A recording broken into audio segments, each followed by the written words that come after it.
اور جب کسی کام کا پختہ ارادہ کر لو تو اللہ پر بھروسہ رکھو، بے شک اللہ بھروسہ رکھنے والوں کو دوست رکھتا ہے۔ اگر اللہ تمہارا مددگار ہے تو تم پر کوئی غالب نہیں آ سکتا، اور اگر وہ تمہیں چھوڑ دے تو پھر کون ہے اس کے بعد تمہاری مدد کرے۔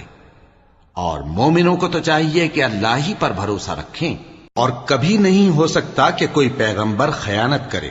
اور خیانت کرنے والوں کو قیامت کے دن خیانت کی ہوئی چیز اللہ کے روبرو لا حاضر کرنی ہوگی،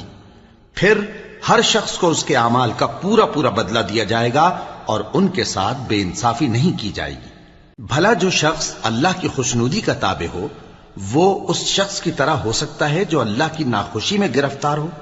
اور جس کا ٹھکانہ دوزخ ہے اور وہ برا ٹھکانہ ہے۔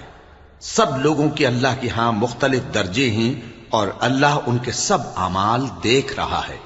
اللہ نے مومنوں پر یقین